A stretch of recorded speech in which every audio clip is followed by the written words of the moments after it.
taking your audience questions. Anything you want us to address, email us through my website, davidpakman.com. Click on Contact Us or leave us a voicemail, 219-2DAVID-P.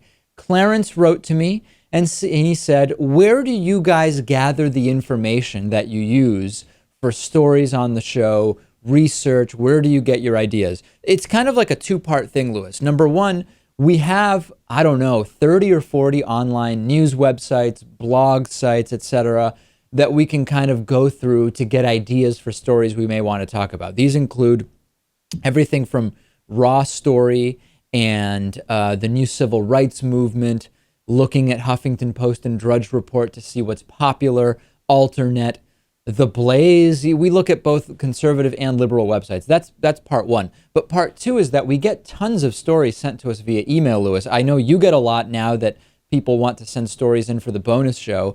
I probably get 20 or 25 emails a day, just people saying, check out this specific story.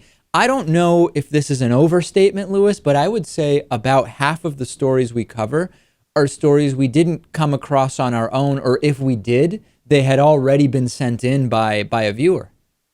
Right. There are lots of viewers and members who are also scouring the web and other sources for interesting stories.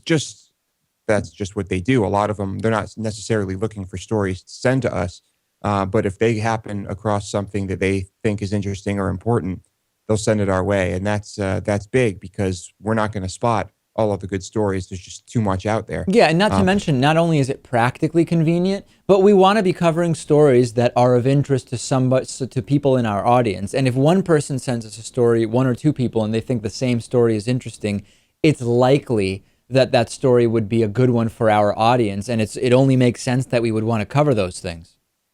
Right. Yeah. So it's very useful, and we encourage it. Absolutely. Keep the questions coming. davidpakman.com. Click on Contact Us or leave your question as a voicemail 24 hours a day, 219-2